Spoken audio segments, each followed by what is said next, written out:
लाली रोटी ओठ लाली रोटी बोर के खियती कि ओठ लाली रोटी अरे बोर के खियती अरे जाई लेखा काम आईती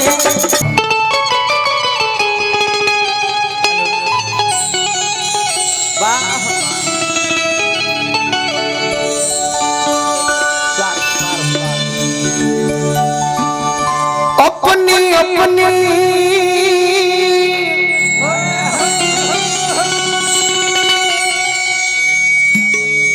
धुन है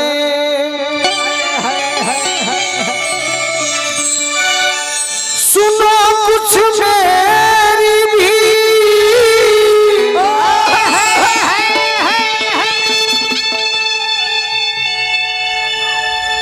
आप अगर बड़े हैं तो छोटे को भी मानिए।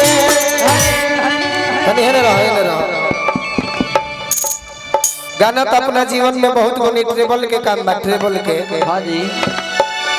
बड़ी पुरान गाना के एगो भाई हमारा आदेश कैले हैं। आई धरती लयदार के धरती हम वीरों की धरती जवानों का देश बागी बलिया उत्तर प्रदेश है धरती पर इतना हमारा प्रेम दुलार मिलल बा कि पहला गीत लोक गीत में उहे गाई जोना के बड़ी डिमांड बा। सही मेहरारू कहतिया का कहतिया कि सैया जाड़ा में सैया जाड़ा में अरे गवना करती रजाई लेखा काम आईती सैया जाड़ा में गवना करती रजाई लेखा काम आईती सैया जाड़ा में गवना करती रजाई लेखा काम आईती सैया जाड़ा में गवना करती रजाई लेखा काम आईती।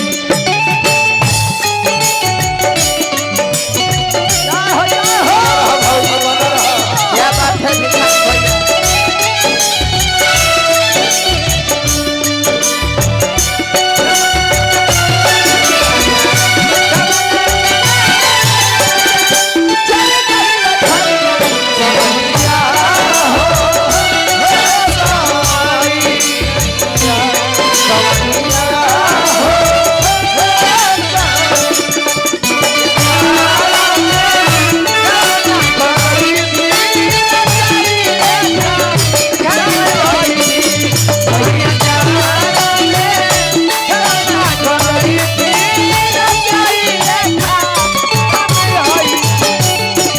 कहते के राजा जी हमरा साथ लागता का हो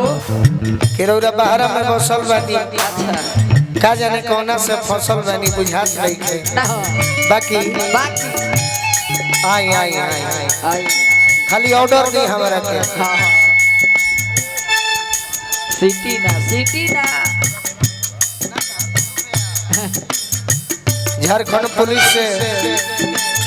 500 रुपए के आशीर्वाद जय हो के हो? देख लो गांधी जी बानी नो अच्छा हमारे अमरेंद्र भैया डुमराव से ना नु अच्छा जीजा जी के बार बार प्रणाम करो आशीर्वाद के प्रतीक्षा अरे जैसे बराला सैया नारियल के रसरी ओ सही फसैती कमली में कमली ओ सही फसैती कमली में कमली ओ सही फसैती कमली में कमली जैसे बराला सैया नारियल के रसरी ओ सही फसैती कमली में कमली ओ सही फसैती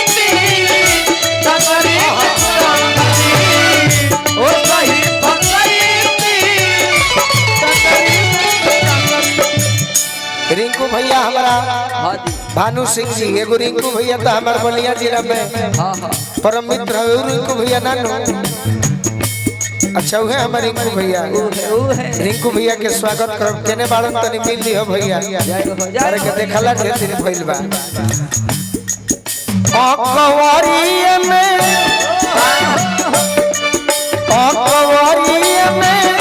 धई के सुतईती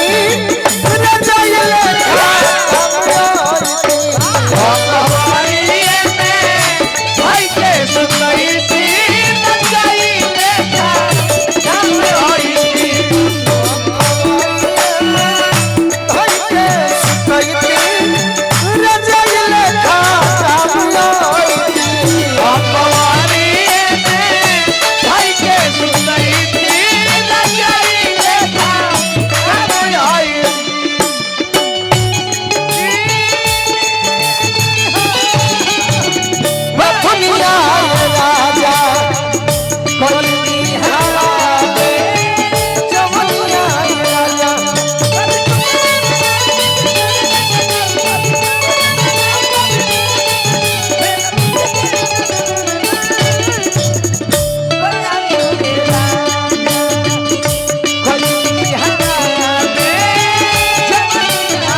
ये हमारे गार्जियन बानी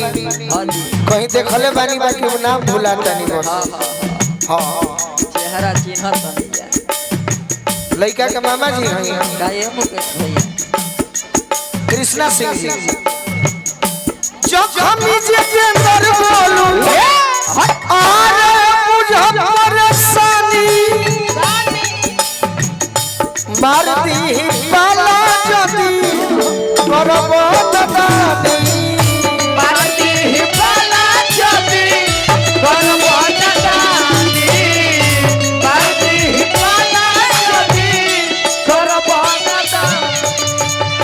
कहते के राजा जी जहिया रउरा बहरा जाई कमाए खातिर एगो काम करो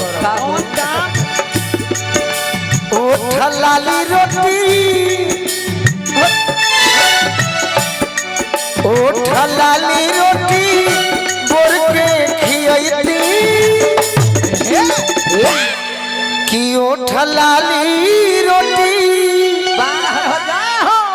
अरे बोर के खियती अरे जाई लेखा काम आईती ओठ लाली रोटी बोर के खियती जाई लेखा काम आईती ओठ लाली रोटी बोर के खियती जाई लेखा काम आईती ओठ लाली रोटी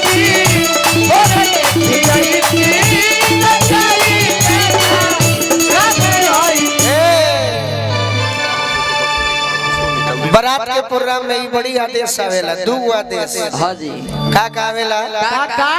जितने बाराती खाना खाने के लिए बाकी हैं बिटिया के द्वार पर चले जाएं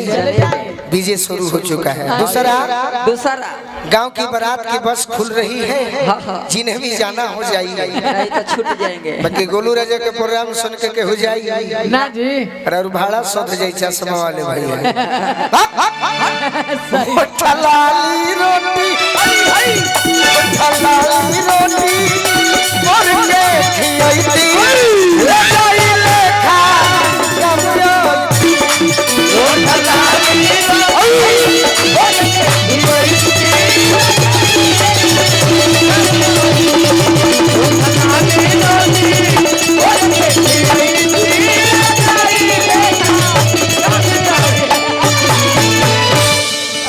मुकेश राय नींबू पानी पी लो